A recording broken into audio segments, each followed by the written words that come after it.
जब उलझन हो जाए जिंदगी के साथ से तो जुड़ना कहानी वाली रात से।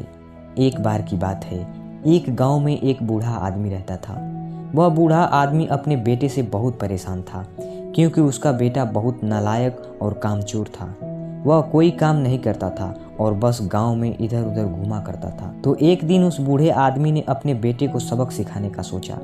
उसने अपने बेटे को अपने पास बुलाया और उससे कहा कि बेटा, घर के अंदर अलमारी में एक घड़ी रखी हुई है, तुम उसे निकाल कर लाओ।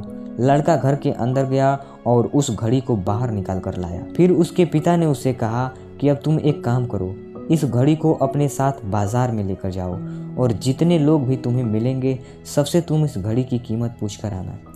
अब वो लड़का उस घड़ी को लेकर बाजार में चला गया और उसने बाजार में सभी लोगों से उस घड़ी की कीमत पूछी। किसी ने उस घड़ी की कीमत 500 बताई, किसी ने 1000 तो किसी ने 800। सभी लोगों ने उस घड़ी की कीमत अलग अलग बताई और कई लोगों ने एक जैसी बताई। वह लड़का अपने पिता के पास वापस आया और उनसे कहा, पिताजी, सभी लोग इस घड़ी की कीमत अपने हिसाब से बताई। किसी ने 500 बताया, किसी ने 1000 बताया तो किसी ने 800 बताई।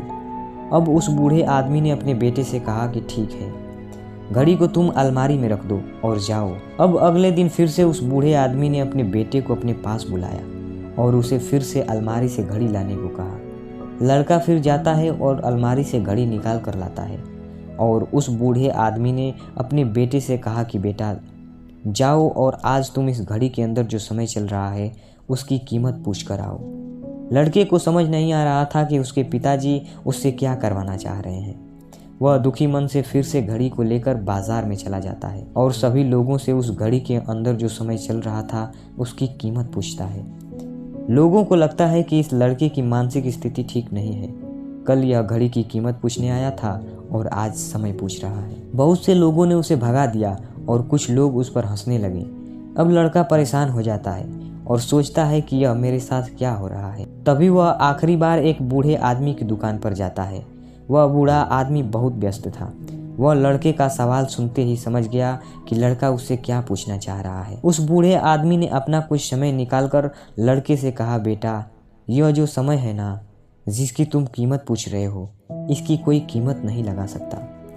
तुम करोड़ों रुपए देकर भी अपनी जिंदगी का एक सेकंड वापस नहीं ला सकते हो। इसलिए इस टाइम का सही उपयोग करो। टाइम की एक अच्छी बात है और एक बुरी बात है। बुरी बात यह है कि टाइम गुजर जाता है और अच्छी बात यह है कि तुम उसे किन चीज़ों में गुजारते हो यह तुम्हारे हाथ में होता है। सभी के पास दिन में 24 घंटे होते हैं, अमीर के पास भी और गरीब के पास भी।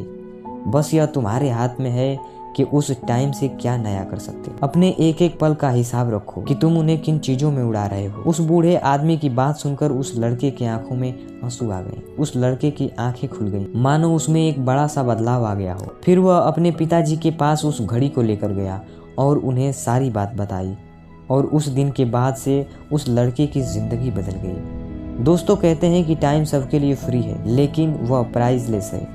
वह कीमती है, तुम उसे खरीद नहीं सकते, लेकिन तुम उसे इस्तेमाल कर सकते हो। तुम उसे रख नहीं सकते हो, लेकिन तुम उसे स्पेंड कर सकते हो। और अगर